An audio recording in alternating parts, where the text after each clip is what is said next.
Hello everyone, welcome back to Decidedly Vanilla on the 5th Choice server. My name is Pixlriffs and today I'm going to be trading a lot. I have a lot of potatoes in my inventory right now and I'm headed up to the temple to see what I can do about trading them to my solitary farmer villager who is down here. And the reason I'm doing this is because I wanted to get myself a full beacon. And it's kind of funny, the reason I need a full beacon is so I can make a trading hall for these villagers, and then once I have a trading hall set up for these villagers, I probably will no longer have any need for a full beacon for emeralds, because I'll already have made a full beacon. So it's kind of a double-edged sword. It's kind of fun to be trading, and it's fun to be getting myself this many emeralds. It'd be nice to get a beacon finally, but oh, and the potato trade is broken. Okay, do I have anything in this? I've been leaving some extra stuff in this chest over here to see if I can trade it. I have 19 carrots and, well, 1 zombie flesh, but that's not going to work. Is 19 carrots enough to trade with the guy?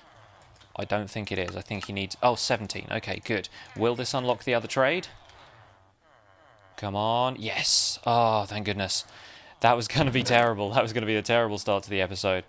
Not to worry, we will get our trade on over here, and I at least have an emerald that I can trade back something else now. I think I've unlocked most of this guy's trades. Where has he gone? This is the problem with having this many villagers down here, which is why I need a villager trading hall.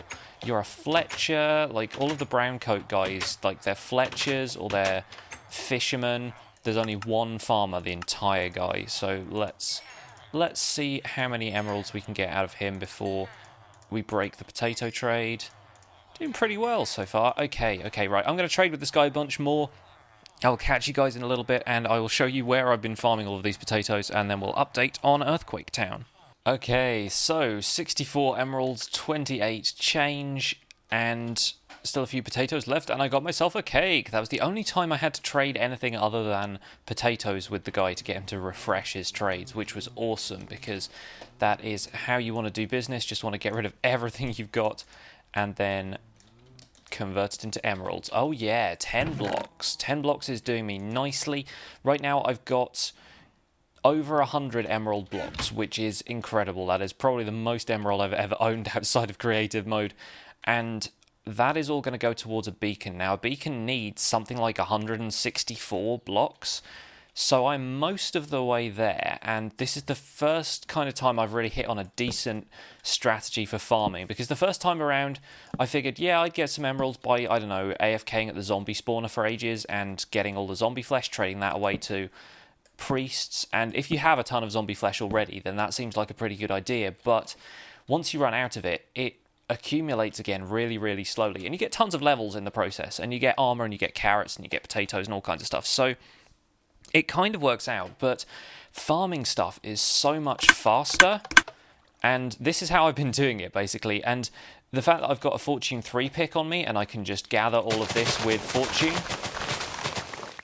and I get probably about 3 or 4 times the potato yield. I don't know if that is that many, I don't think it is.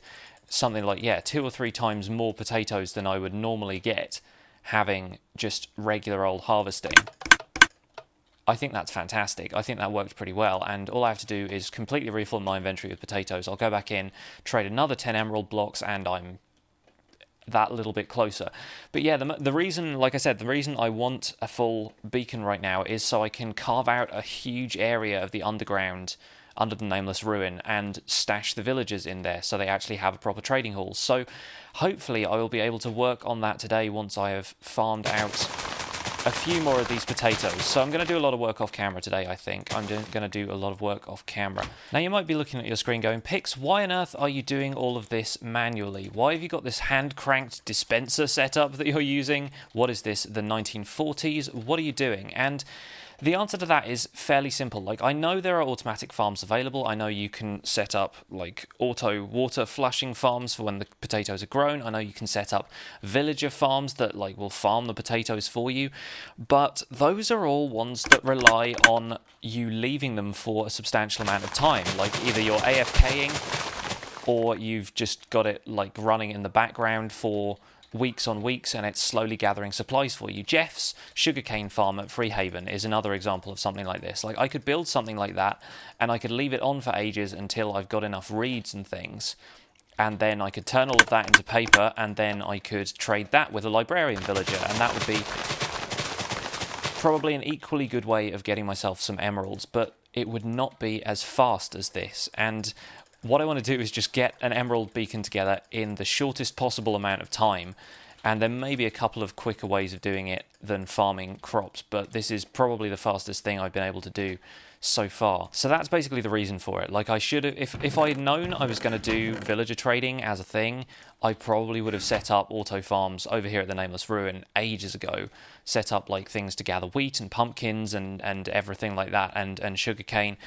But I just think right now it's like a kind of cobbled together solution, but it seems to be one of the fastest. And look at the way my inventory is filling up. Like, we have a nano farm over at the skeleton spawner in Freehaven, which, have a snack on a potato, which could probably produce crops for me just with less effort, with less kind of replanting and all of this hand cranking of the dispenser, but it probably wouldn't give me this much yield this fast simply because I'm using fortune here, and I think it's a little bit tricky to get the nano farm kind of producing stuff, and you do have to keep refilling the dispensers constantly because it runs out of bone meal very fast, whereas these I'm only ever using as much bone meal as I will need,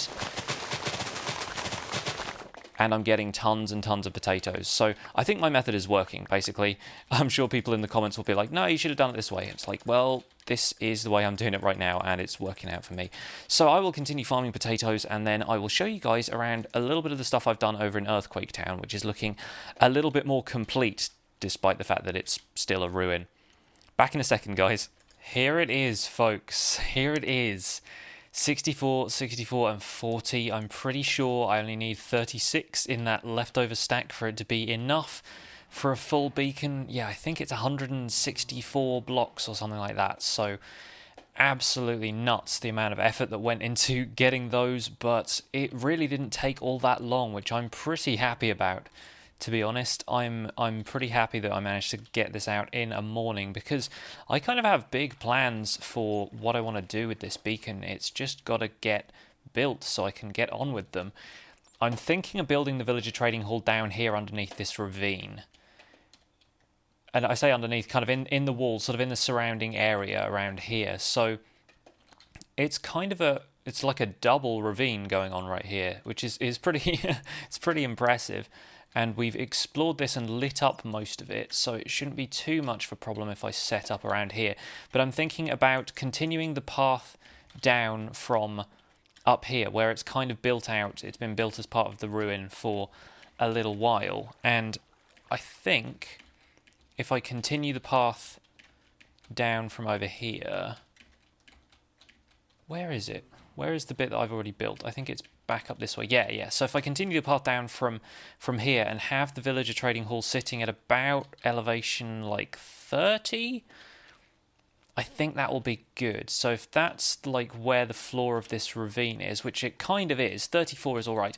Let's build it here. Let's build it here, kind of on the site of the wither kill, pretty much, which is good going, I think. Right, I'm going to knock out the walls a little bit around here. I have not got a great deal of durability left on my pickaxe, so I'm going to have to repair that soon. But that's not a problem, because as you've probably noticed already, I have 46 levels just from villager trading, pretty much. Like, obviously I had a couple on me before that, but I killed maybe 5 or 6 zombies just defending my farms, and that was it. That's pretty much all the mob killing I have done, so that is a lot of villager trading right there. Anyway, I'm going to get this thing built. I'm going to carve out a section of the wall. I'm going to have a cup of tea. And maybe we will have a villager trading hall set up when we return. Stay tuned. Back over in Freehaven just for a minute to see if I have... I do not have the pickaxe prepared yet. But I do have an Efficiency 5 Unbreaking book that I've been saving up for a rainy day. And today... It's not too rainy, actually, but here we go anyway. Efficiency 5, Unbreaking 3. I know I've probably just wasted the level doing this, but let's give it a name as well. Let's call it the Insta Miner. And there it is. This is going to be exclusively a pick I'm going to use for insta-mining with beacons, because there's no reason to have efficiency 5 other than that. Efficiency 4 pretty much does the job. While we're here, I'm going to repair my regular pick, the Pixlriffs pick, and I need a couple of sticks with which to do that. Excellent. And then, yeah, once I've got that repaired, I'm going to head over. I've already set up the beacon, and I'm about to tweet a picture of it right now, so if you guys saw that earlier today, that's what that was from. Fantastic. Oh, and I've broken my anvil. I think I have a spare one around here somewhere, though. Iron product, it's in here. Yes, slightly damaged, but it will do the job. Fantastic. Okay, well, let's get back over to the ruin. Jefferson has been doing a little bit of work decorating Freehaven Town Centre. Won't go into this too much, but he's putting some trees up. He's redecorating a little bit. Look forward to his episode on that. It's going to be great. I'm halfway through building the Villager Trading Hall. I realised I didn't give you guys an update on Earthquake Town like I promised. So it's come along a little way since the last episode. It's not entirely finished yet, but I do hope to get it finished at some point this week. Maybe if we have time to live stream, I'll do a little bit more building then, or the majority of it might take place off camera. But we have a couple of small houses here. I figured a couple of them would kind of be in like a terrace. So this one is connected to the birch one on the left hand side, and then on the opposite bank they're going to be kind of split off from the other half of the house. That one's got a giant tree in the middle, so this one's probably going to be a little bit of a smaller house, but that one with the birch is definitely going to have like another half on the other bank, like it's been torn apart by the earthquake. And now I've got a full beacon, I do plan on landscaping this area a little bit more, maybe adding in some details that make it look a little bit more dramatic in terms of the earthquake stuff. And hopefully we'll do something cool in the sewers underneath the town as well. So right here we've got like a crack kind of leading through the island a little bit, and I've decided this sandstone floor was going to have been split up slightly, so I might still do something with the stone underneath, but it's got this really nice kind of crack thing. This one does the same. There isn't a house here, but it's kind of split up the stone through some cobblestone stairs in there and a couple of little kind of holes for the water to run in. And then that leads all the way through to the centre of the island, where this house has seen much better days. And I do plan on doing a little bit more with the walls of this one. It's right next to the sewer system as well, so maybe that can have affected what's down there. Oops, better place that back again. And yeah, the main thing I did this most recent stream was I'm thinking of this as the governor's house for some reason. I don't know, maybe because it's just a little bit bigger and it's a little bit better built. And yeah, this one has a tree growing through the wall, which I really love. I kind of came up with that on the stream and I thought that was a great idea. Then the walls are a little bit more intact for this one. I did some stuff with stone brick just to make them look like they had a couple of cracks in here and there, but the majority of the walls are pretty much in place. I still haven't decided what to do with the roofs of these, because I do plan on building roofs for all of them at some point. I'm probably going to make them, again, slightly ruined in places, but I just can't decide on a material because I've used acacia so much. I've used birch over there, stone and stone brick and stuff. I just don't know if they would be viable roofing materials for this community. And I was thinking about dark oak, but I'm not sure if it would contrast too weirdly with the acacia. Like, I've got it here, and on the interior, I'm not sure if I like it. I might swap that out for something else, but I don't know, maybe, didn't mean to fall through that hole, but whatever, we'll leave now. Maybe if it was red brick or something, I'm not sure if that would just contrast too weirdly with the acacia, or nether brick or something like that. Not going to use sandstone because that's the floor. It's a tricky decision, guys, so if you have any suggestions on that at all, leave them in the comments and let me know, because I'm not like completely stuck for ideas. I could do something, but I want to get you guys' input on that, for sure. Anyway, I'm going to go back to building my Villager Trading Hall, and I'll see you guys in a bit. Update. So here's what I've got so far, complete with bats. These guys will not leave me alone. I think I've already accidentally killed a couple of them, but no worries. This is what we have so far. This giant emerald beacon in the background, and I haven't quite finished the floor yet, but I have to say I'm in love with this colour scheme. This is the kind of stuff, I mean, it's a bit of a throwback to the Democratic Republic of Mushroom on the old server, but just look at the way the green and the red and the dark oak contrast. So nice. I threw some acacia logs in the corner as well because I thought those looked pretty good, and there are prismarine bricks behind these trapdoors, which I think turns that into a lovely accent. It just kind of mutes the fact this giant cyan block is there.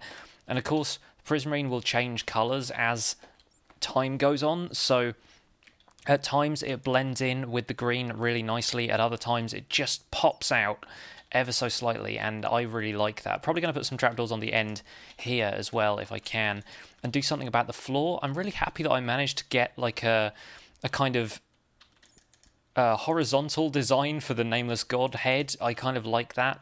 That's probably going to become a motif of the stuff that's built around here, because this is kind of the Nameless Ruin, so there is a connection to this big guy around here. And yes, there may be some more secrets to uncover along those lines, but enough about that for now. Bit of cyan stained clay in here as well, really like that, and the way it kind of, it frames the prismarine, the dark prismarine tiles quite nicely. I like that. Anyway, I am going to get on with building some more of this. This is basically just the entrance lobby right now. There are going to be tunnels out here with some slightly more compact areas for the villagers to go, because obviously we want them to be shielded from zombies and the like. So I'm going to get on with that, but I need to gather some more materials. So just thought I would give you guys an update now, and we can continue with this in a minute. Okay, folks, here we go. We have finished up the entranceway, more or less. I'm still not entirely sure what to do with the floor. I kind of did an impromptu live stream just to go and gather some resources. I was out at the mesa getting some stained clay for the floor and the ceiling in here, which I think looks great. I think it kind of looks weirdly like a beetle. I don't know quite why it ended up looking that way, but it's kind of got the pincers at the front.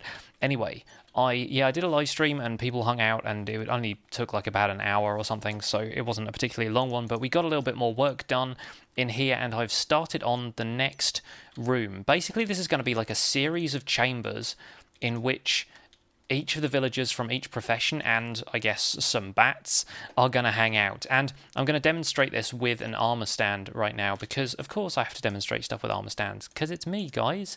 Wouldn't be me without an armor stand, would I? Now, if we throw together some sticks here, craft ourselves one of these, and let's have two, just for a laugh. In fact, I might put them there in place of the villagers for now, but the idea behind this is it's a lobster pot, and the pressure plate there is hooked up to pistons underneath the redstone lamps, so that when a villager ends up being pushed in there, which I will hopefully be able to do next time around, they get trapped in there by these redstone lamps. You can come up here and trade with them. I'm probably going to put a fence in front here just to make sure zombies can't like walk up to them and touch them, because if a zombie gets down here and interferes with the villagers, then we have a whole bunch of zombie villagers, which is an entirely different set of trouble I don't want to deal with. But oh, and this axe is just a little bit too efficient because we're still working around that Haze 2 beacon, but never mind.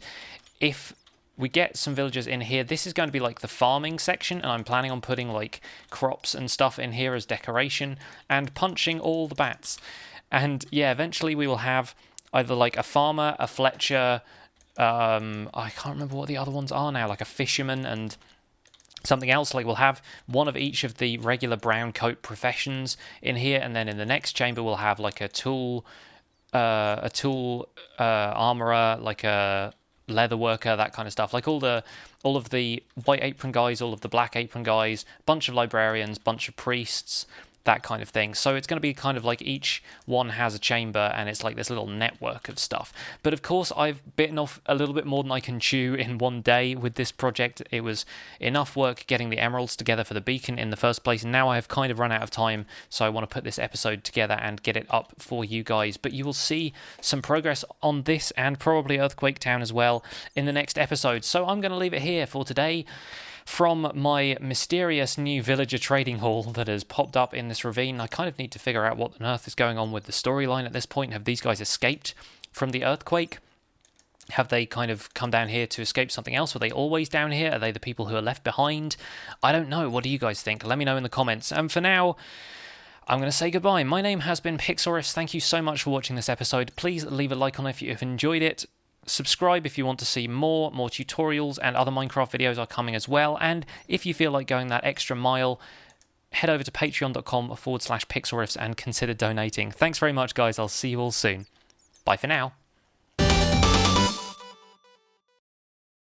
We're going to start off with this design here in the middle, which is my banner. It's the one I currently use on the 5th choice server, and for that one you'll need a black banner, some bricks, a single piece of lapis, 3 light blue dye, 3 bone meal, 12 ink sacks, and some vine.